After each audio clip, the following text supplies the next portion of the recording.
Claro, son pequeñeces, ¿verdad? Son pequeñeces que de pronto nos quiere el enemigo detener un poquito y no sabe por dónde, ¿verdad? Porque le digo algo, cuando una iglesia está bien cercada, el enemigo no sabe por dónde atacar. Y cuando no lo puede atacar a usted, le va a atacar a su pareja. Y cuando la pareja está bien, le va a atacar a los niños. Y cuando el hogar está bien, le va a atacar a sus hermanos, a sus hermanas. Pero de alguna manera el enemigo va a tratar de quitarle la bendición, la paz, la rectitud. De alguna manera. Entonces Pablo dice que tenemos que ser nosotros sabios y ver las artimañas del enemigo para no darle cabida. Porque de alguna manera nos quiere turbar. Si el hogar está bien, la familia, en el trabajo va a tener algún problema.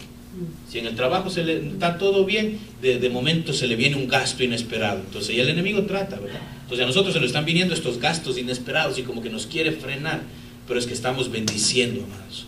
El día martes hubo gente que llamó a pedir copias del mensaje y me han dejado mensajes en casa y todo, que quieren copias del mensaje del día martes, quieren un CD. Entonces vamos a tener que empezar un ministerio donde estemos mandando copias a la gente que va llamando, porque ¿sabe qué? Que esa palabra que Dios está poniendo en nuestros labios está cambiando. Está cambiando los hogares, la familia. Entonces usted y yo somos parte de esto, ¿verdad?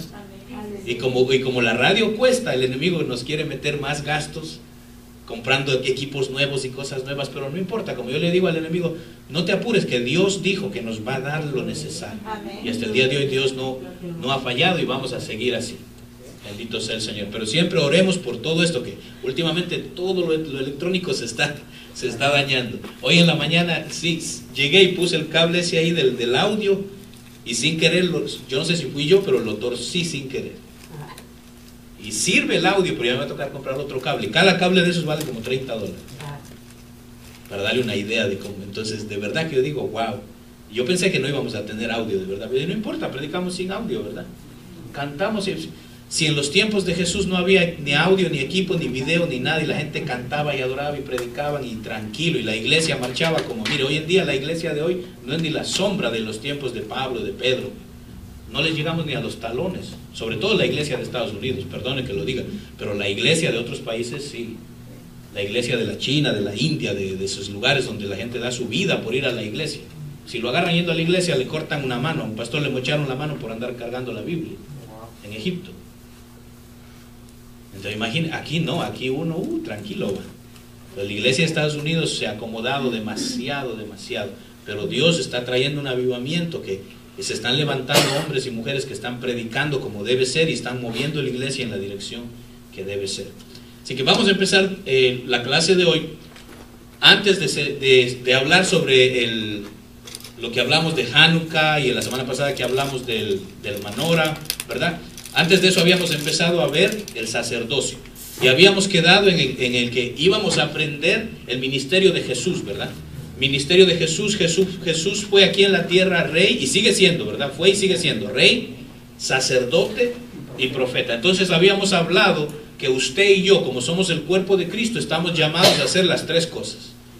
Y tenemos que aprender a funcionar en las tres áreas: rey, sacerdote y profeta, ¿verdad? Eso está, 1 de Pedro 2:21, dice, pues para esto fuisteis llamados, porque Cristo sufrió dándonos ejemplo para que sigamos sus pisadas.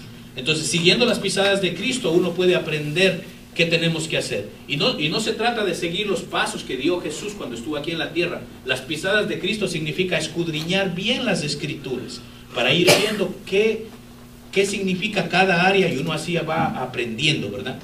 Apocalipsis 22:16 dice, yo Jesús he enviado a mi ángel a fin de daros testimonio de estas cosas para las iglesias.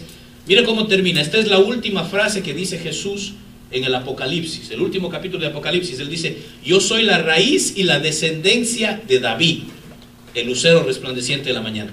Cuando él dice la raíz y la descendencia de David, la Biblia habla, ¿verdad?, que a él se le llamaba el hijo de David, ¿verdad que sí? Y la Biblia profetiza que el Mesías iba a venir de la línea de David, ¿verdad? Entonces, David en el Antiguo Testamento cumplió las tres funciones. Él era al mismo tiempo rey, era sacerdote y era profeta. ¿Se acuerdan cuando vimos el tabernáculo de David? Casi todos los salmos tienen profecía que habla del Mesías. Entonces él era profeta y en los salmos se refleja esa posición de profeta. Él era rey, como sabemos nosotros, el rey David, y él también fue sacerdote, porque cuando puso el tabernáculo, el arca del pacto en el tabernáculo de David, aunque él no era, ¿se acuerdan?, de la tribu de Leví, él podía entrar a ministrar frente al arca y a Jehová le agradaba. Siendo él de la tribu de Judá, él fue sacerdote ante Dios, fue rey de Israel y profeta ante Dios. Entonces, como nuestro Jesús viene de esa línea de David, por eso él dice, yo soy la raíz. O sea, no es que Jesús aprende de David, ¿verdad?, sino que David fue lo que fue porque la raíz se lo inyectaba. Entonces nosotros tenemos que funcionar en las tres áreas: rey, sacerdote y profeta. Pero la primera área para cada uno de nosotros tiene que ser el área sacerdotal. Lo espiritual primero siempre, ¿verdad?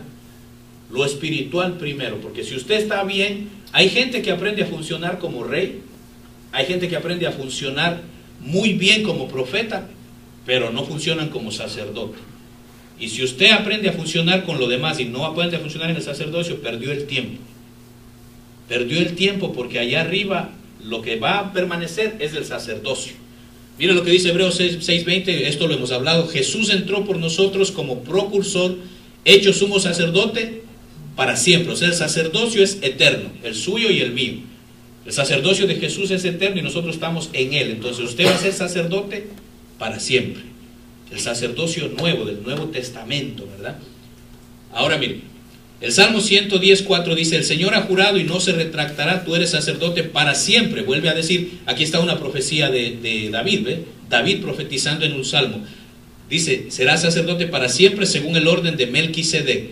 No voy a volver a hablar de Melquisedec, eso lo hablamos en la primera clase. ¿Se acuerda quién fue Melquisedec? Que nosotros vimos que era Jesús mismo en el Antiguo Testamento, ¿verdad? Lo que se llama una cristofanía, una apariencia de Dios en forma humana, pero en el Antiguo Testamento. Y lo estudiamos un poquito, eso no voy a tocar eso nuevo.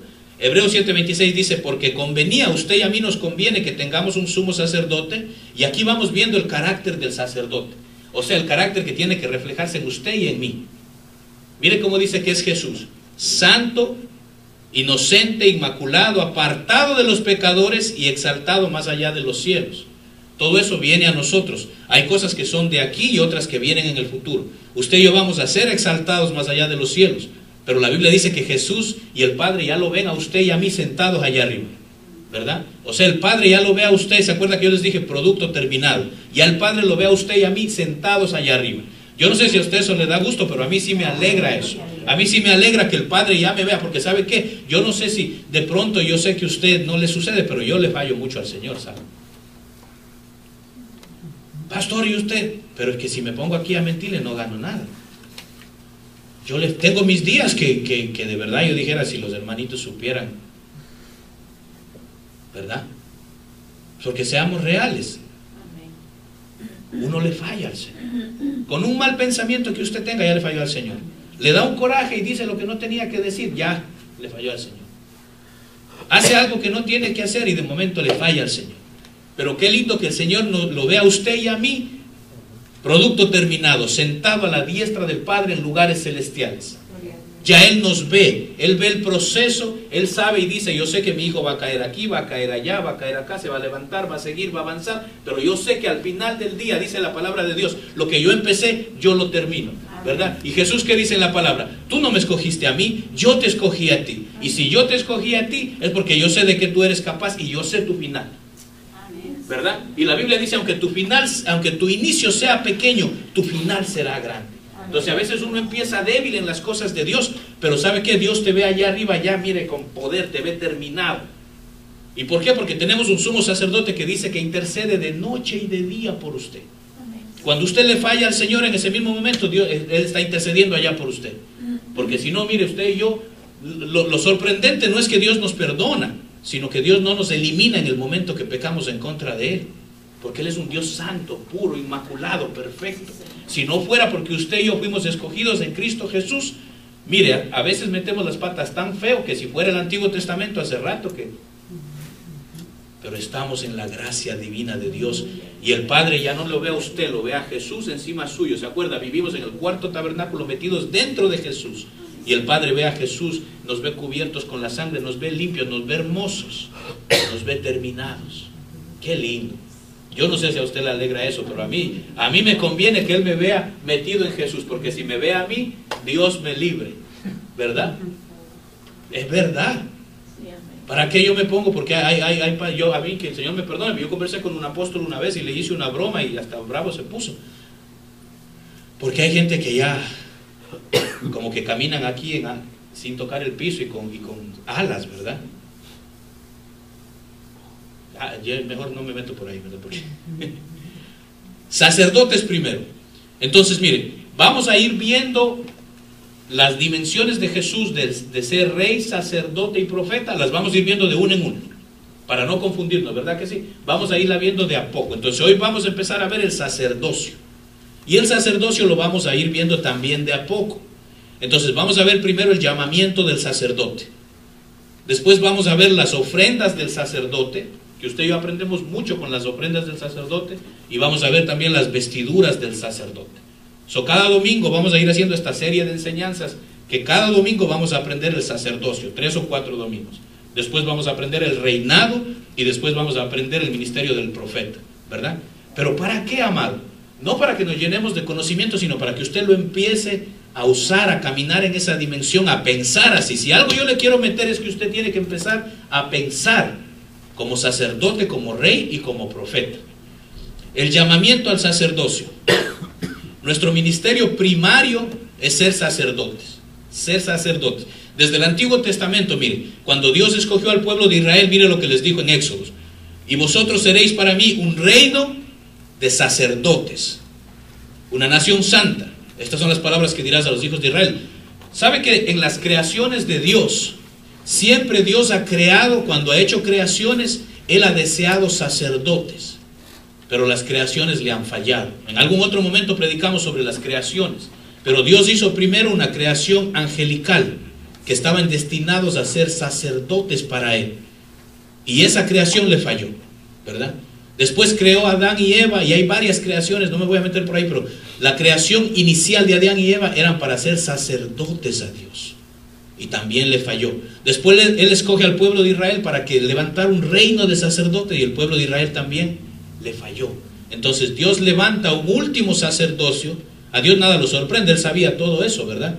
Pero Él iba preparando, enseñando. Con cada creación podemos aprender algo. Pero Él levantó un último sacerdocio, que es la iglesia de Cristo, que somos usted y yo. El último sacerdocio que Dios sabe que no le va a fallar. ¿Sabe por qué? ¿Por qué no le va a fallar el último sacerdocio? Porque ya no depende de sus fuerzas, sino que ahora estamos metidos en Jesús, y Jesús no va a fallar. Por eso es que Jesús dice: Padre, los que tú me diste, ni uno se ha perdido. Le fallaremos. Si su hijo o su hija le servía al Señor y está alejado, mire, regresa, porque ni uno se puede perder. Entonces la iglesia del último, del Nuevo Testamento, la iglesia del último pacto, la iglesia que somos usted y yo, esa no le va a fallar al Señor. Esa iglesia va a mantenerse como un reino de sacerdotes para siempre. Y ahí entramos usted y yo. Y usted y yo vamos a ser sacerdotes para siempre. Así que acostumbrémonos desde ahora. No crea que en el reino de los cielos vamos a tener una hamaca y vamos a estar con una piña colada en el sol. No, allá arriba va a haber trabajo también. Allá arriba vamos a trabajar, va a haber ministerio, va a haber servicio. Que a veces creemos que en la vida eterna vamos a pasarnos rascando la panza, como digo yo, ¿verdad? Pero no, allá la Biblia enseña que va a haber ministerios. Y se le va a dar coronas y se le va a dar posiciones a cada uno conforme a lo que usted haga acá. Por eso es que es bueno servirle a Dios. Usted puede ser salvo y quedarse en su casa y no va a la iglesia nunca y ni haga nada y se va a ir al cielo. Pero no va a tener nada ya, no va a tener recompensas. Va a ser como los niños chiquitos en Navidad, que todo el mundo recibiendo regalo y el niño dice: ¿y a mí? Así va a quedar usted. No, para ti no hay nada porque no hiciste nada abajo. Y eso va a ser feo. Por eso dice que muchos van a llorar en aquel día. Pero no van a llorar porque están condenados, ya están allá arriba. Cuando venga el juicio de las coronas, ¿verdad? Y todo eso hay que aprenderlo. Pero cuando viene el juicio de las coronas, dice que mucha gente llorará y la obra de muchos será quemada como paja y todo eso. Pero no lloran porque se perdieron, sino porque no van a recibir nada. Porque quedan viendo a los demás que reciben lo suyo. Por eso es bueno servirle a Dios. Pero bueno, vamos a meternos al tema de hoy. Arrancamos. Primera de Pedro 2:5, entonces le enseñé, mire, Éxodo 19, en el Antiguo Testamento Dios muestra que quería un reino de sacerdotes. En el Nuevo Testamento, a través del apóstol Pedro, dice: vosotros edificados como piedras vivas, dice, casa espiritual para un sacerdocio santo. Entonces ahí el Antiguo Testamento muestra que Dios quería un sacerdocio y el Nuevo Testamento también. O sea, el deseo de Dios siempre es tener un pueblo sacerdotal. Un pueblo sacerdotal. Y eso yo quiero grabárselo hoy. Mire, Dios no anda buscando un pueblo cristiano. Cristiano fue un nombre que se le dio a la iglesia. Al inicio se llamaban los del camino, ¿verdad? Después en algún momento en el libro de los Hechos se les llamó cristianos. Y de ahí quedamos. Y es el nombre con el que nos identificamos. Pero ¿sabe qué? Dios anda buscando es un reino sacerdotal. Gente sacerdotal. Por eso tenemos que aprender a vivir como sacerdotes. Y aquí es donde empezamos la lección. ¿Se acuerda que le mencionamos que ya no estamos según el sacerdocio de Leví, verdad? Ya no, ese sacerdocio pasó. Ahora estamos según el sacerdocio de Melquisedec. Usted y yo somos sacerdocio de Melquisedec. Pero del sacerdocio de Leví podemos aprender mucho. Por eso es que él dejó eso en la Biblia. Por eso él dejó el sacerdocio en la Biblia de Leví, de Aarón, para que nosotros los aprendamos de ellos. Entonces, hoy voy a tocar el llamamiento. Como le digo, después vamos a ver las vestiduras y vamos a ver las ofrendas que el sacerdote hacía. El llamamiento de Dios dice, mire, desde el inicio, en Números 1, 47 a 54, dice que Leví fue escogido para ser consagrado a las cosas de Dios. Mire, póngame atención en esto. Leví fue escogido. El que nacía de la tribu de Leví ya nacía para ser sacerdote. El que nacía en esa tribu no tenía que ir, como quien dice, a estudiar al seminario, no tenía que hacer nada. El varón que nacía en la tribu de Leví, ya desde que cumplía los 25 años, él sabía que tenía que empezar a prepararse para el ministerio. A los 30 años arrancaba el servicio sacerdotal. O sea, nacían predestinados para ser sacerdotes. Ya nacían con un destino diferente al resto de las tribus, ¿verdad? Váyame siguiendo, porque es importante esto. ¿Sabe qué significa Leví? Leví significa el que une a los suyos. Entonces, mire la labor del sacerdote. Este es el sacerdocio inicial, ¿verdad? El primer sacerdocio que oficialmente se reconoce en la Biblia, aunque hay varios sacerdocios anteriores, de Abel, de Caín, todos ellos hicieron algún tipo de sacerdocio. Noé, todos ellos sirvieron de alguna forma, pero el sacerdocio oficial del tabernáculo es el de Leví, ¿verdad? Dios, por alguna razón, escogió a Leví. De todas las tribus escogió a Leví. De la tribu de Leví, usted sabe que viene Moisés, Aarón, está Miriam, todos ellos vienen mencionados en la Biblia, ¿verdad? Sí. Leví dice es la tribu sacerdotal. ¿Quién es la tribu sacerdotal de hoy? A ver si me están siguiendo. Nosotros somos sacerdotes según Melquisedec, pero la tribu sacerdotal de hoy es la iglesia de Cristo. Usted y yo. Nosotros hoy en día somos la tribu sacerdotal, el reino sacerdotal, usted y yo. Ahora mire, Leví significa el que une a los suyos. Dios escogió a Leví. Bien importante, la labor principal del sacerdote era mantener al pueblo unido con Dios y mantener al pueblo también entre ellos unido. Por eso la labor sacerdotal, le puedo decirle de alguna manera del pastor hoy, es que la gente se mantenga conectada a Dios, pero que también se mantengan unidos entre ustedes, ¿verdad? Por eso hay que cuidar que no haya chisme, que no haya bochinche, que no haya ataques, porque el enemigo va a tratar de desunir. La semana pasada vimos que el menorá es una sola pieza y significa la iglesia, ¿verdad? Entonces si es una sola pieza no puede haber desunión. Pero Leví significa el que une a los suyos. O usted y yo ahora de Leví podemos aprender. Ahora entramos a aprender del sacerdote Leví. ¿Qué nos toca hacer a usted y a mí? Entonces, como sacerdote a usted y a mí nos toca buscar la unidad, nunca la división, ¿verdad? Por eso la Biblia dice que nosotros estamos llamados a ser pacificadores, que estamos llamados a ser gente que busca la unidad. Entonces, cuando usted vea que se mete desunión, no es porque el hermano y la hermana, es el enemigo que está tratando de desunir. Por eso la Biblia, ¿qué dice? Que no luchamos contra carne ni sangre, sino que luchamos contra principados, potestades, lo invisible, ¿verdad? Entonces, cuando usted va sintiendo que hay desunión, nunca le eche la culpa al ser humano. Siempre hay algo más allá que está tratando de desunir. Ahora mire, la labor del sacerdocio de Leví. ¿Me puedo buscar un poquito? Hay un vasito ahí atrás. Justo hoy que no traje agüita. De la labor del sacerdote de Leví podemos aprender usted y yo. El sacerdocio de Leví tenían que ser maestros de la ley e interpretadores de los juicios de Dios. Y sabe que la gente de afuera hoy en día espera que usted y yo sepamos la palabra. La gente que no es cristiana va a venir a usted y le va a preguntar algo de la Biblia. A ellos no les interesa si usted empezó hace 5 años, hace 10 años, si usted... Amén, amén. No le interesa a la gente. Hay gente que tiene hambre de Dios y cuando se enteran que usted es cristiano, van a venir a preguntarle cosas de la palabra. Por eso es importante que usted como sacerdote conozca la Biblia. Porque como sacerdote usted está llamado a enseñar. No solo el pastor, no solo los evangelistas famosos de la tele. Usted y yo como sacerdotes, nuestra labor, mire, enseñar la palabra y ser interpretadores de los juicios de Dios. Ahora, eso no pasa inmediatamente, ¿verdad? Perdón.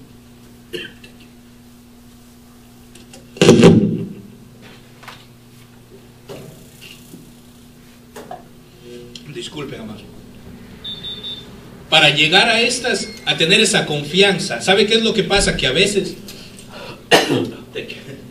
¿Sabe qué es lo que pasa? Que a veces usted y yo conocemos la palabra, pero no tenemos la confianza de hablarla, sobre todo con los extraños.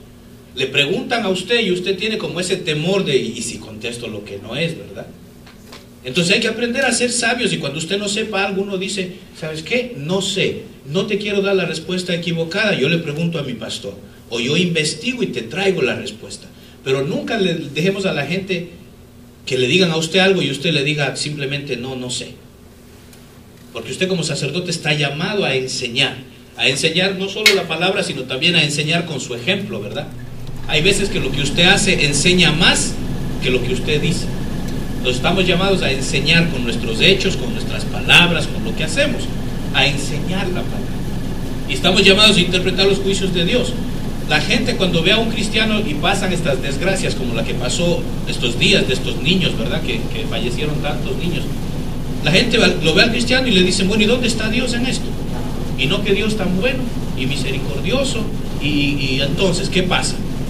Entonces tenemos que poder saber dar una razón y explicar los juicios de Dios.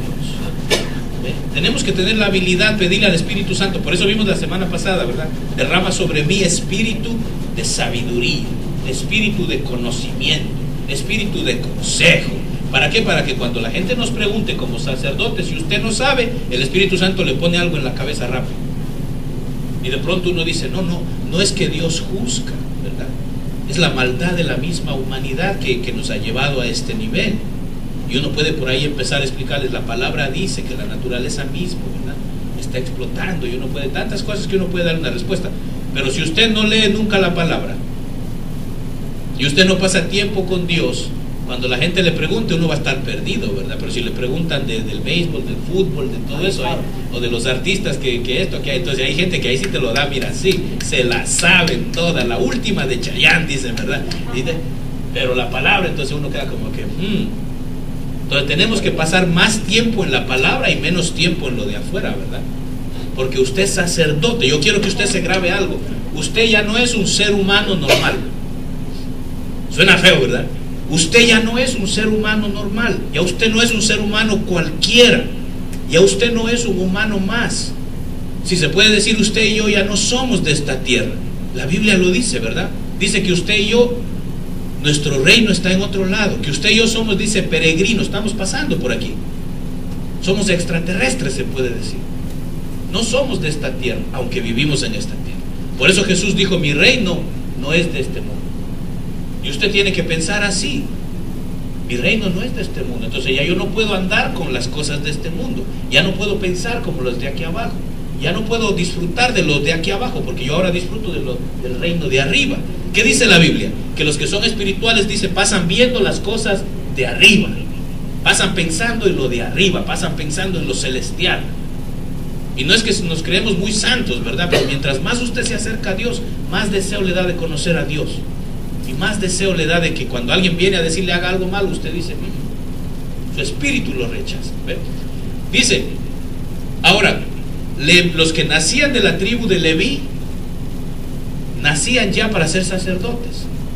Eran predestinados. Y la Biblia habla de usted y de mí que somos predestinados. Hay mucha gente que no le gusta esto, mucha gente que no está de acuerdo con esto, pero la Biblia lo dice. Miren, en Romanos 8, 29 y 30, porque los que de antemano conoció, también los predestinó a que sean hechos conforme a la imagen de su Hijo, para que Él sea primogénito entre muchos hermanos. Entonces, miren, nuestro Señor cuando vino era unigénito. Cuando resucitó y ascendió se convirtió en primogénito. Entonces ahora es uno entre muchos, que somos nosotros, es como quien dice nuestro hermano mayor. Y dice, y a los que predestinó, o sea, a usted y a mí, también nos llamó. A los que llamó justificó, y a los que justificó glorificó. Aquí vemos de nuevo, miren, nos llamó, a usted Dios lo llamó. A usted Dios lo justificó en Cristo Jesús y lo va a glorificar allá arriba. Eso está por venir, nuestra glorificación. Pero usted Dios lo predestinó. Pastor, ¿qué me está queriendo decir? Que usted Dios lo predestinó para ser sacerdote. Antes de que usted naciera, la Biblia que dice, que le dijo al profeta, antes de que te formara en el vientre de tu madre, te conocí, ¿verdad? O sea que Dios nos conoce ya desde antes. Desde antes de la fundación del mundo, ya usted y yo existimos en espíritu. En algún lugar Dios nos conoció ya y nos envía aquí en la tierra. Tú vas a nacer en tal lugar, con tal familia, y te vas a nacer con un propósito. ¿Y sabe qué es el problema? Que el enemigo trata de que el ser humano nunca descubra ese propósito, de que nunca descubra quién es. Y Dios nos llamó antes de que usted naciera, ya usted vino con una labor. Aquí usted puede ser electricista, como Don Guacho, puede ser doctor, arquitecto, ingeniero. Esa es su labor laboral aquí para ganarse el billete, ¿verdad? Pero usted nació para ser sacerdote. Ese es su destino eterno, sacerdote, rey y profeta. Hoy estamos viendo el sacerdocio. Entonces, cuando alguien le diga, ¿quién eres tú? ¿Quién eres tú? Si yo digo, Leo, ¿quién eres tú? Sacerdote. ¿Seguro? ¿Por qué? Moisés, ¿quién eres tú? Sacerdote. ¿Estás seguro?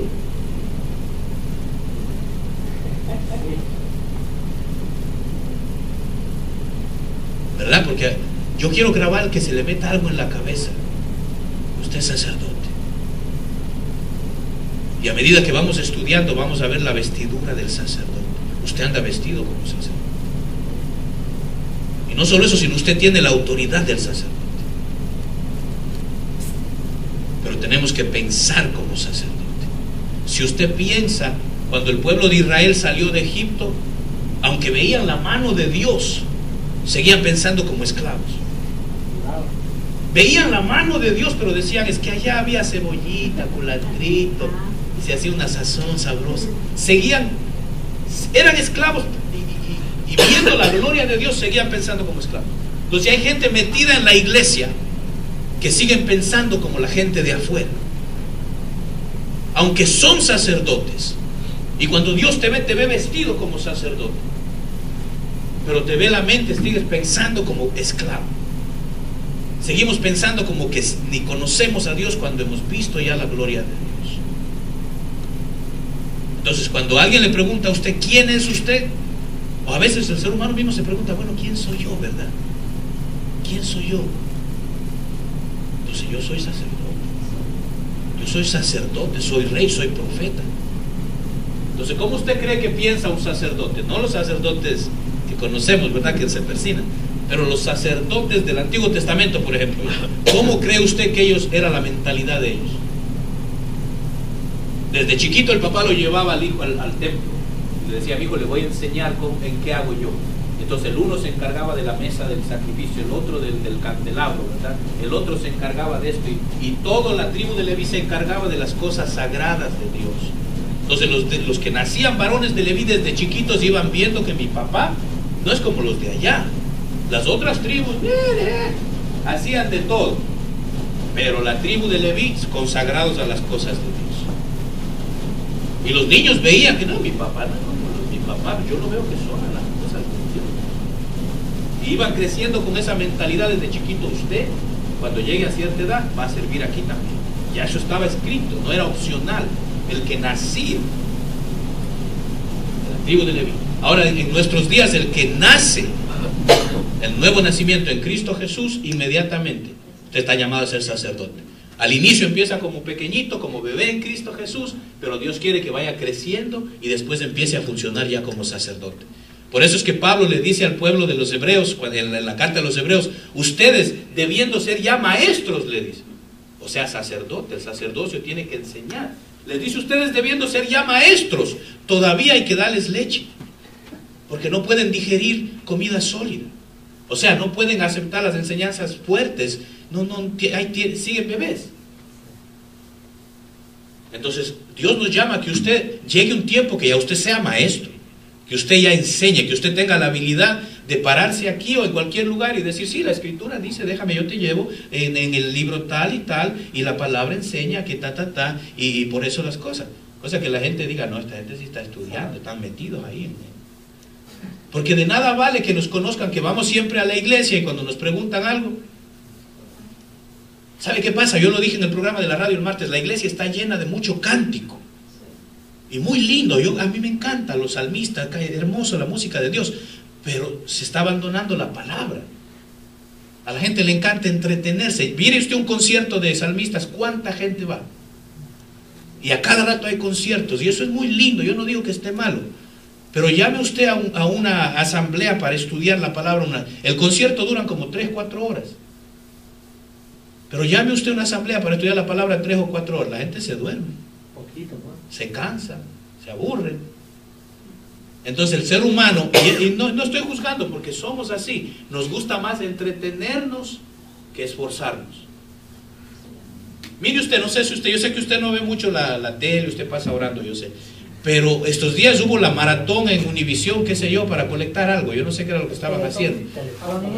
Ajá. Pero yo vi que eso duró como 2 días, ¿verdad? Todavía está. Todavía está. ¿Todavía se acabó? Y ¿sabe qué? En esas teletones, en esas teletones recogen millones de dólares. Recogieron 7 millones. Millones de dólares. Esa era la meta. ¿Ve? Pero aquí la radio tira una maratón.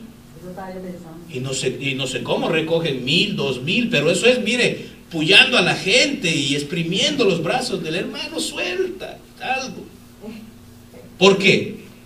Porque a los del mundo se los está entreteniendo con la música, con los artistas, y la gente cuando está entretenida, mire, suelta. El ser humano le gusta entretenerse. Todo lo que le causa a usted entretenimiento cuesta. Ir al cine, ir acá, ir allá. Y usted ¿por qué? Porque cuando usted se entretiene se olvida del problema, se olvida del asunto, se distrae. Pero al ser humano no le gusta pasarse 1 hora, 2 horas leyendo la palabra de Dios. Entonces Dios quiere que nosotros volvamos. Yo no lo estoy juzgando si usted va al cine, si usted no, eso no tiene nada. Pero tenemos que darle la prioridad a lo de Dios, al sacerdocio. Porque si usted pasa más tiempo en lo del mundo, va a pensar como el mundo. Si usted pasa mucho tiempo aquí, usted va a empezar a pensar bíblicamente. ¿Ve? Yo no estoy en contra de pensar positivo. Mucha gente está en contra de eso, pero es que Dios es positivo. Dios no es negativo. Entonces uno tiene que pensar positivo. Pero más que pensar positivo hay que pensar bíblicamente. Pensar bíblicamente. La gente dice esto, no, pero Dios dice. Esa es, mire, la garantía de todo. Dios dice. Ahora, mire, para seguir en el sacerdocio, en algún momento que hablemos de profecía vamos a estudiar bien el templo de Ezequiel, pero el templo de Ezequiel, todo esto está en el capítulo 40 al 48 de Ezequiel. El templo de Ezequiel habla del tercer templo, el templo que todavía no ha sido construido, ¿verdad? El templo en el que el anticristo se va a meter, el templo que se va a restaurar en los últimos días. Entonces Ezequiel habla de ese templo, también habla de la iglesia simbólicamente, pero habla de ese templo. ¿Sabe qué me llama la atención en el libro de Ezequiel? Que habla del templo futuro. Habla de un sacerdocio. Habla de un sacerdote en específico del cual podemos aprender mucho. Ezequiel 44:15 dice, pero los sacerdotes, los levitas hijos de Sadoc, que se ocupaban de guardar mi santuario cuando los hijos de Israel se alejaron de mí, se acercarán a mí para servirme y estarán delante de mí para ofrecerme la grosura y la sangre, declara el Señor Dios. Y en otra versión, en la versión católica Torres Amat, el mismo versículo dice, Pero aquellos sacerdotes y levitas, los hijos de Sadoc, los cuales observaron las ceremonias de mi santuario cuando los de Israel se desviaron de mí, estos se acercarán para servirme y estarán en presencia mía para ofrecerme la gracia y la sangre. Entonces yo entendí que para estar en la presencia de Dios, este sacerdote Sadoc me enseña mucho, porque se lo menciona como, los dice que los hijos de Sadoc son los únicos que van a ser permitidos servir en el tercer templo. En el templo, en los días del anticristo, en los días que se va a levantar todo eso, Dios va a recibir el holocausto solamente de los hijos de Sadoc. ¿Y quién era este Sadoc? Porque nosotros podemos aprender mucho. Ya le enseñé que usted nació para ser sacerdote. Olvídese lo que le diga la gente. Sí, nacimos para adorar, nacimos para servir y todo, pero su ministerio primario es ser sacerdote. Entonces Sadoc, vamos a ver quién era el sacerdote Sadoc. El nombre Sadoc significa uno que es probado recto. O sea que se lo probó y fue hallado justo. Se lo probó y fue hallado recto. Dice, estos son los que vinieron de David en Siclag, y Sadoc, joven valiente y esforzado. Entonces era un sacerdote joven, con 22 de los principales de la casa de su padre. Eso está en Primera de Crónicas 12, 1, 28. Sadoc fue el primer sacerdote joven que reconoció la unción de David, de Dios sobre David. Le voy a explicar un poquito quién era Sadoc. ¿Se acuerda cuando vimos los tabernáculos?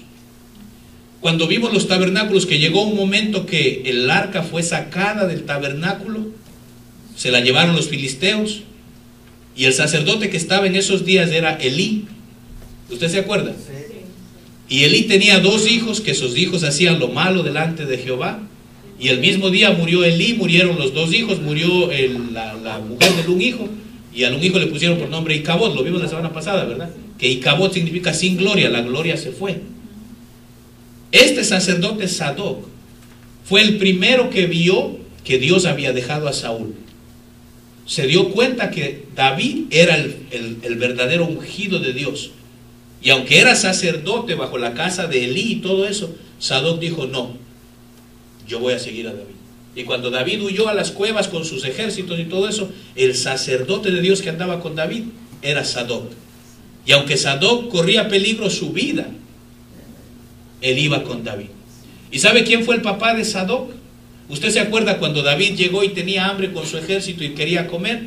Y hubo un sacerdote que le dio pan y le dijo, llévate. Ese era el papá de Sadoc. O sea, era un sacerdocio, esa línea de ellos que veía dónde estaba Dios. Fíjese, veía dónde estaba Dios. Dios está con ellos, hay que bendecirlos. Dios está con David, hay que bendecir a David. Y le dijo, hijo, vete con David. Y ese sacerdote Sadoc se mantuvo fiel a David. Al papá de Sadoc, usted sabe lo que le pasó, ¿verdad? Que vino Saúl y lo mató a él y a todos los que estaban ahí. Entonces la vida de Sadoc también corría peligro, pero él se mantuvo fiel a David, porque él decía, Dios está con este hombre, aquí me quedo yo. Donde está la gloria, ahí me quedo yo. Entonces nosotros tenemos que aprender como Sadoc a pedirle a Dios discernimiento para ver dónde está Dios, para ver dónde se está moviendo Dios. Ahí tengo que estar yo metido. ¿Ve? Entonces este sacerdote Sadoc fue el que estuvo a cargo del arca cuando se montó el tabernáculo de David. ¿Se acuerda usted que cuando se montó el tabernáculo de David estaba el tabernáculo de Moisés por acá, verdad? ¿Se acuerdan de esa? No sé si se acuerdan de ese que enseñamos en la pantalla. Acá estaba el tabernáculo, pero sin el arca, sin gloria. Y acá estaba el tabernáculo de David con el arca ahí, con la gloria. Y estaban funcionando los dos al mismo tiempo, ¿verdad? David le dijo a Sadoc, tú quédate en el tabernáculo haciendo los sacrificios y las ofrendas, porque de ti sí recibe Dios. Sadoc se quedó allá, y acá se quedó, en el tabernáculo de David se quedó otro sacerdote, que se llamaba Abiatar. Ya vamos a hablar de él. Dice, mire, y dejó a Sadoc el sacerdote y a sus parientes los sacerdotes delante del tabernáculo del Señor en el lugar alto que estaba en Gabaón. Entonces, mientras quedó el tabernáculo de Moisés acá sin el arca, Sadoc se quedó sirviendo ahí por un tiempo. Y dice, mire, y aquí Sadoc pasó también y todos los levitas con él llevando el arca del pacto de Dios, y se asentaron al arca de Dios. Y aquí está el otro sacerdote, y Abiatar subió después que había terminado de pasar. Entonces mire, para que lo entienda, Sadoc y Abiatar eran sacerdotes de la misma edad, del mismo periodo. Estos dos sacerdotes, usted se acuerda cuando David llevaba el arca y no la llevó como Dios mandó, y Usa tocó el arca y Dios lo mató, ¿verdad? Entonces después David dijo, espérate, yo lo hice mal, déjame ir a leer. ¿Se acuerda que estudiamos un tiempo sobre eso? Que parece que David no leía mucho la Biblia en esos tiempos. Entonces se le olvidó cómo se hacía. Siendo ungido de Dios, como que dejó de leer la escritura. Entonces cogió el arca como a él le dio la gana y le costó la vida a uno de sus hombres. Entonces, no, el hecho de que uno sea ungido y usted nació para ser sacerdote, no le garantiza que usted pueda hacer lo que le da la gana. El sacerdote tiene que meterse en la palabra para hacer las cosas como a Dios le gusta. Entonces David dijo, espérate, déjame ir, ¿dónde hay una Biblia? Ah, dijo, ok, los levitas tienen que llevar el arca. Entonces, ¿sabe a quién buscó? A Sadoc y a Abiatar. Ellos dos fueron los que iban al frente como sacerdotes cuando el arca se llevó de la manera correcta. Entonces el arca llegó al tabernáculo de David y David le dice a Abiatar, tú quédate aquí en el tabernáculo y tú, Sadoc, allá en el de Moisés.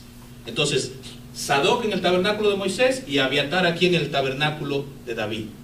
Pero ¿qué pasa? Abiatar, ¿sabe de qué descendencia era? De la descendencia de Elí. ¿Y usted se acuerda lo que le dijo Dios a Elí? ¿Qué le dijo Dios a Elí? Por haber descuidado mi santuario. Y cuando empezamos a estudiar esto lo vimos, que Dios dijo, por cuanto has abandonado el sacerdocio, yo me olvidaré de tus hijos. Y a Elí, ¿qué le dijo? No quedará uno de tu casa que sirva a mi presencia. Entonces murió Elí, murieron los hijos, pero quedó este Abiatar, era descendencia también de Elí. Y él estuvo sirviendo, andaba bien con Dios, andaba bien con David, que David dijo, este muchacho está bien, vamos a ponerlo también a servir en el tabernáculo. Pero ¿qué pasa cuando uno de los hijos de David se rebela? ¿Verdad? Se rebela uno de los hijos de David y se declara rey. Y empieza la guerra entre David y sus hijos. Y todo ese lío, ¿verdad? Y adivine qué, bueno, no adivine porque los adivinos no entran al reino. Abiatar decidió aliarse con el enemigo de David.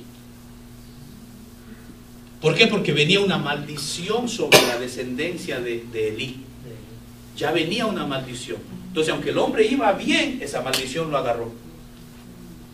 Y aunque él servía en el tabernáculo de David, de momento se rebela contra el rey. Sirviendo en el arca, se rebela contra Dios y se va con los enemigos de David. Y fue destruido. Entonces David le dice a Sadoc, hijo, ven acá. Entonces lo puso a Sadoc a servir en los dos tabernáculos, él estaba a cargo. Imagínense la dimensión de este sacerdote. Servía en el tabernáculo de Moisés hasta que duró y servía en el tabernáculo de David.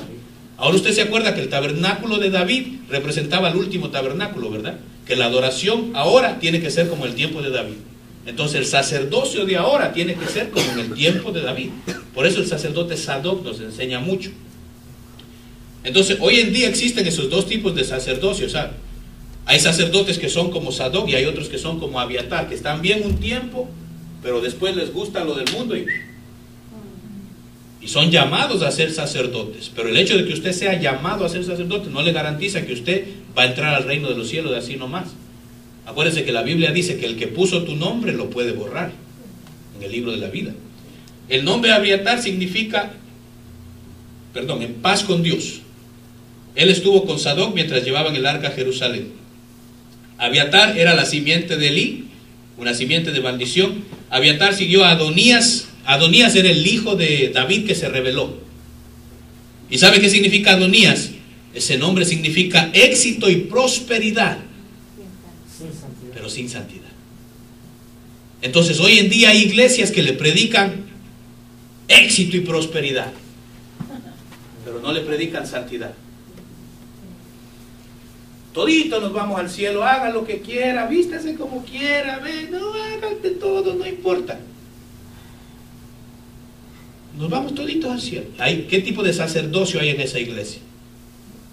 Un sacerdocio de Abiatar, un sacerdocio de maldición que tarde o temprano va a ser destruido.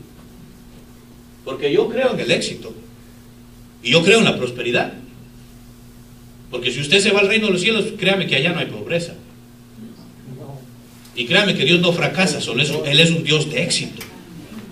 Y yo creo en la prosperidad y yo creo en el éxito. Yo me acuerdo que yo tenía un problema serio con eso, porque yo decía, Señor, si la iglesia crece y entra las entradas, ¿verdad? Porque yo he sido testigo de que hay iglesias que en un domingo entran 20, 15 mil, 20 mil dólares en un domingo de ofrenda. Entonces yo digo, Señor, y después si lo ven a uno con un carrito bueno, una casita buena, van a decir, ese pastor vividor, vive de las ovejas, ¿verdad?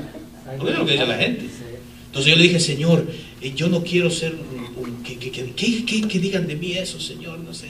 Entonces yo me acuerdo tanto que el Señor me mostró y me dijo, en mi espíritu, ¿verdad? No digo que lo oí, pero que el Señor me dijo, tú, pastor, vas a ser siempre. Puedes ser un pastor pobre, un pastor mediocre o un pastor millonario, pero pastor vas a ser siempre. Entonces yo dije, no, yo cojo lo del millonario, ¿verdad? Porque ¿para qué quiero ser pobre? ¿Quién va a decir, sí, yo quiero ser pobre, Señor? Aunque hoy en día eso se enseña, hay iglesias que enseñan que la humildad significa pobreza, y no es eso. Pero yo creo que hay éxito y prosperidad, pero con santidad. Que si tú tienes éxito y tienes prosperidad, pero estás mal delante de Dios y te vas a ir al infierno, no sirve de nada. Yo sí creo que nosotros somos llamados a ser ricos. ¿Usted dice amén? Yo sí creo que usted está llamado a que haya billetito en el bolsillo para dar, para colaborar, para ayudar, para que se mueva la obra de Dios. Yo sí creo que estamos llamados a tener bendición, a prosperar, a crecer, a si usted se levanta una empresa, a tener éxito. Si usted le da un aumento, a tener éxito. Tenemos que confesar eso con nuestros labios. Yo estoy llamado a tener éxito, estoy llamado a ser rico. Yo no me voy a avergonzar de decir que me gusta la prosperidad. Pero siempre aquí le voy a estar remachando que sin santidad te está perdiendo el tiempo. Que tenemos que andar haciendo lo que a Dios le agrada, porque si no, estamos buscando a Dios por el billete y eso a Dios no le agrada. Hubo gente que andaba detrás de Jesús porque Él daba pan, ¿verdad? Y decían, este multiplica el pan, aquí no nos va a faltar. Y un montón de gente atrás de Él. Así hay iglesias hoy en día. Les meten el mensaje de la prosperidad y que todo te va a ir bien, pero nunca le hablan del infierno, ni mencionan la palabra pecado. Dios libre que hablen del rapto de la iglesia, de que Cristo viene de nuevo. Todo lo que hablan es prosperidad, prosperidad, prosperidad. Y la gente mire, lo sigue.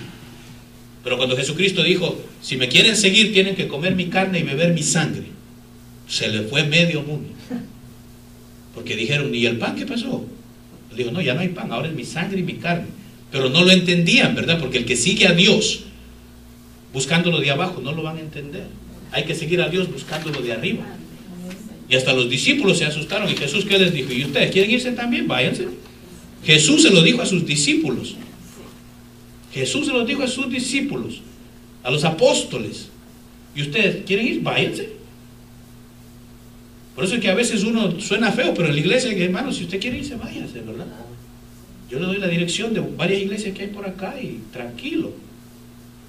Pero la cosa es cuando la gente tiene la visión como Sadoc y la gente dice, ahí está Dios, ahí está Dios.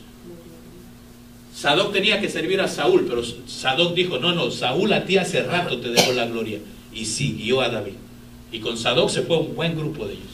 Entonces Sadoc es el sacerdote que tiene visión, que puede ver dónde está Dios. Y es el sacerdote que se guardó tanto que Dios lo puso a cargo de los dos tabernáculos al mismo tiempo. Usted está llamado a ser sacerdote. Y el sacerdote tenía promesa de comer lo mejor de la tierra. Fíjese, el sacerdote tenía promesa de que los demás, tus hermanos, te traerán para ti provisión, dijo Dios. Todos ustedes tienen que traer para que los levitas vivan bien. Pero tenía que haber rectitud. Porque cuando el levita no estaba bien delante de Dios, ¿por qué el sacerdocio de Elí fue destruido?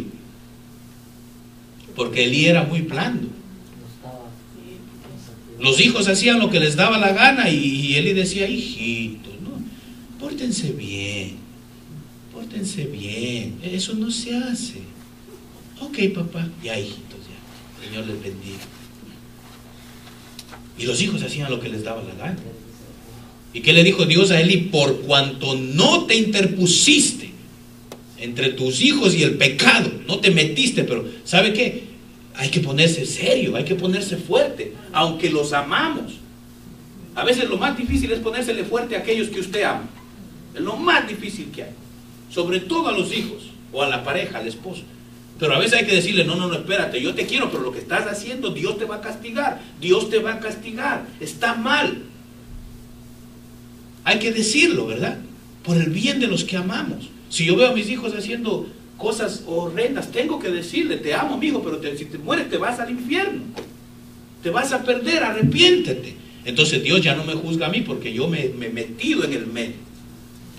Entonces Elí, por ser muy blandito, perdió la visión, se apagó la lámpara, se llevaron el arca, se fue la gloria. Y le costó a sus hijos y hasta su descendencia que vemos aquí en Abiatar. Por eso es importante el sacerdocio, amados. Está en la Biblia. Si no dice, yo me olvido de tus hijos. Importante ser sacerdote en su casa para que los hijos lo vean, ¿verdad? Si sus hijos nunca lo ven a usted de rodillas clamando, ¿qué van a decir ellos? Yo prefiero que digan viejito loco, pero que me vean ahí, ¿verdad? A veces en mi casa entra Cristo y me ha encontrado ahí tirado con la cabeza en el piso. Y yo me imagino que él dirá, wow, que está loco este man. No sé. O de pronto dirá, ¿cómo buscan a Dios, verdad? Pero nosotros vemos que él tiene hambre de Dios ahora, ¿verdad? Él habla inglés si no estuviera aquí, pero él está visitando ya una iglesia americana con la novia. Y tiene hambre de Dios y pregunta y me hace preguntas de la Biblia y tiene ese interés en las cosas de Dios. Todo eso es porque ellos tienen que ver en casa un sacerdocio. Y nuestros esposos, nuestras esposas, bueno. Ahora miren, los que nacían en el pueblo de Leví, cuando ya cumplían 30 años tenían que empezar a servir, ¿verdad? O cuando moría un sumo sacerdote y iba a escoger a uno nuevo, al sucesor, se hacían 3 cosas. Primero lo purificaban, después lo consagraban o lo ungían y después se hacía un pronunciamiento. ¿Y usted sabe cuál era el pronunciamiento que hacían? El pronunciamiento que decían, digamos que yo era el sumo sacerdote y en mi lugar iba a quedar mi hijo, ¿verdad? Casi siempre era el hijo del sumo sacerdote que venía a seguir. Por eso es que Elí tenía sus hijos, ellos estaban supuestos a ser los siguientes sumos sacerdotes. El pronunciamiento era, este es mi hijo amado en quien tengo complacencia.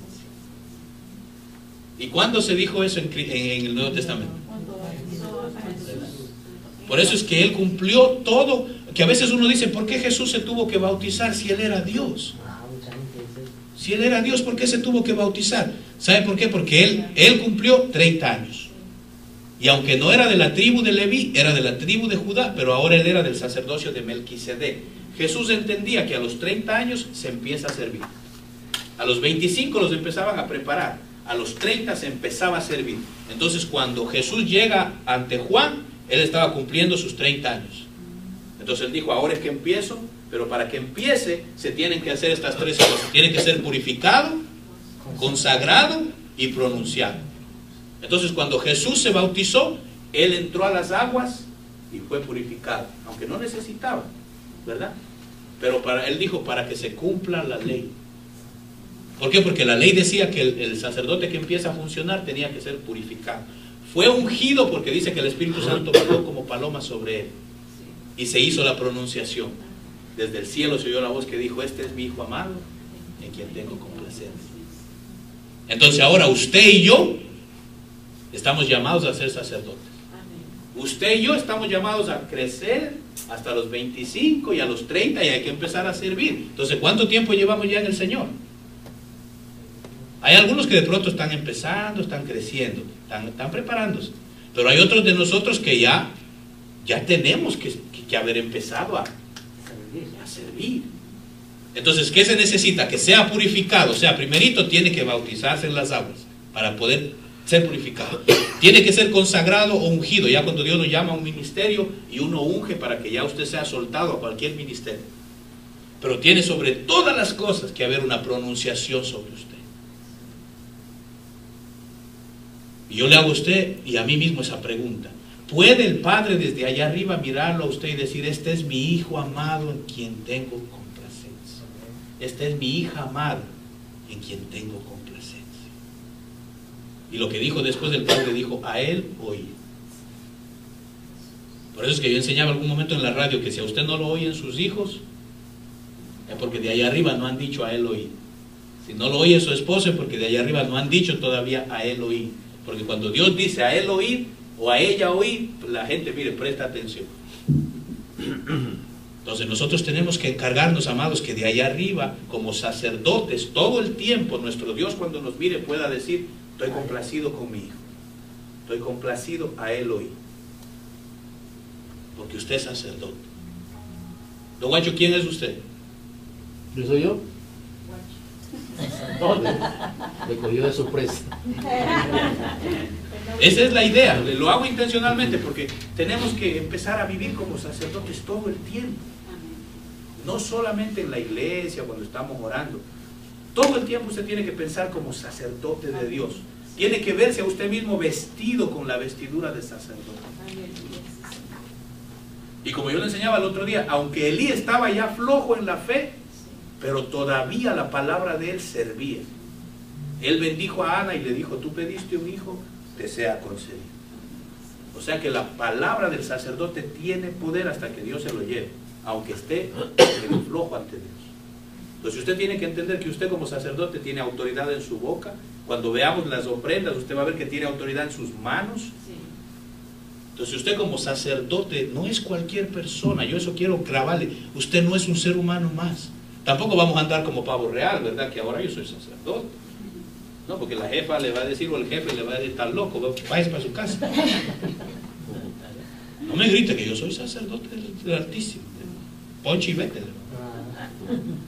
Pero usted con sus acciones puede demostrar que usted es sacerdote.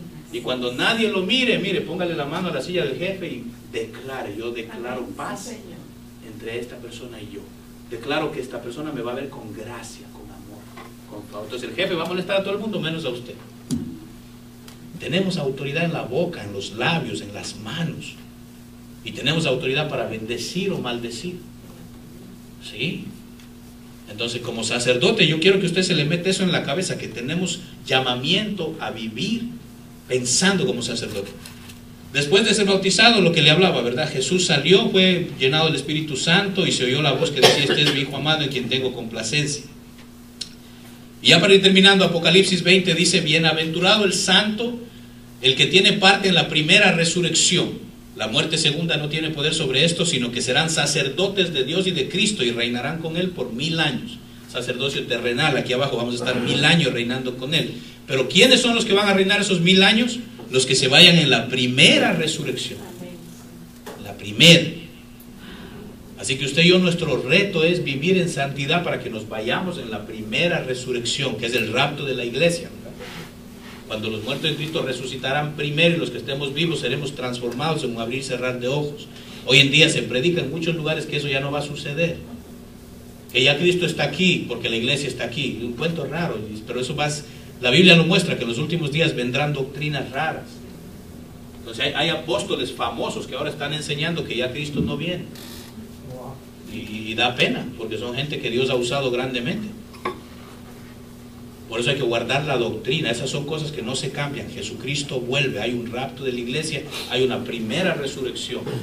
Pero en esa primera resurrección se van sacerdotes. Sacerdotes. Todas estas enseñanzas que le estoy dando, miren, tiene que en su vida brillar los 7 espíritus de Dios que vimos la semana pasada. Eso sale de un sacerdote. Para que un sacerdote pueda funcionar bien, esos 7 espíritus tienen que estar fluyendo. Para que usted sea una lámpara de 7 luces. Entonces tiene que usted entender que anda vestido como sacerdote. Su identidad, que usted le diga: ¿quién es usted? Sacerdote, aunque la gente diga: está loco. ¿Quién es usted? Sacerdote de Dios. ¿Quién es usted? Sacerdote de Dios. Soy rey, sacerdote y profeta. ¿Qué necesita? Pero si andamos con esa identidad de yo soy sacerdote, usted, la bendición del sacerdote le va a venir. Si usted anda sabiendo, no le digo que ande creyéndose, sino que usted anda sabiendo que usted es sacerdote. No se trata de que usted se convenzca a usted mismo: si yo soy sacerdote, yo soy sacerdote, yo soy sacerdote. No, sino que usted entienda, como que descubra, como que mire hacia adentro y diga: wow, yo no sabía, yo soy sacerdote. Yo soy ecuatoriano, sí, pero primero soy sacerdote. Soy demócrata, republicano, no, pero primero soy sacerdote del Altísimo. ¿Sabe por qué? Porque si la iglesia caminara pensando de esa manera, hablaríamos como sacerdote, actuaríamos como sacerdote, alabaríamos como sacerdote. Y algo que a la gente no le gusta, pero diezmaría y ofrendaría como sacerdote. Me movería en la atmósfera del sacerdocio. Y todo eso lo vamos a ir viendo estas semanas que vienen. La atmósfera, la casa del sacerdote. no faltaba nunca nada. Ellos no se estaban matando. Miren, los sacerdotes servían a las cosas de Dios y las demás tribus les traían todo lo que necesitaban, comida, alimento, todo. Ellos se dedicaban a servir a Dios. Esa es la iglesia. Y así me quiero mover yo aquí. No hay que estarnos matando, haciendo un montón de cosas. No, no, no. Encarguémonos de servirle a Dios como sacerdotes. Y Él se encarga de mandar todo lo que necesitamos. Todo. La iglesia hoy en día está funcionando al revés. Están desesperados por hacer pro templo y hacer esto y hacer lo otro, y se descuida el servicio del sacerdocio. Hay iglesias que ni se enseñan estas cosas. Pero la Biblia dice: ustedes sirvan a mis cosas sagradas y yo me encargo de que no les falte nada. Tranquilo. Dice que cuando la plaga caía en Egipto, no las 10 plagas, sino cuando cualquier plaga caía, una plaga de agrícola, lo que sea, ¿verdad? Tocaba la tierra de todo el mundo, menos el pedazo de tierra que le pertenecía a los levitas. Y que cuando Faraón cobraba taxes y todo eso, le cobraba a todo el mundo, y les cobraba a los judíos también, pero a los levitas hasta el Faraón los respetaba y no tampoco les cobraba. O sea que hasta la tierra donde vivían los levitas, eso era propiedad de Dios. Mire, yo siento la presencia de Dios. Si nosotros nos dedicamos a servir a lo sagrado, todo lo que nos haga falta nos va a venir. Pasaremos momentos medio difíciles, sí, porque Dios nos prueba nuestra fe, pero Él nos prueba es para hacernos engrandecer, ¿verdad? No porque no nos quiere, sino cuando cada vez que Dios lo prueba a usted, usted se pone más fuerte. Es como el que alza pesas, ¿verdad? Mientras más le sube a la resistencia, más crece ese músculo. Y le mete más resistencia y más crece ese músculo. Entonces así es nuestra fe. Cada prueba que nos viene, Dios le está poniendo más peso. Y usted va a resistencia y mire, que cuando viene a ver esas pruebas ya no son nada. Uno dice, no está nada. Si Dios lo quiere ver, mire, power, como dicen. Ya vamos terminando, amados. Dice, mire, pero vosotros, usted y yo, y este versículo lo vimos la otra vez, usted y yo somos linaje escogido, sacerdocio santo, pueblo adquirido en posesión para Dios, para que anunciemos las virtudes de aquel que nos llamó. Y el apóstol Pedro dice que seamos edificados como una casa espiritual, sacerdocio santo.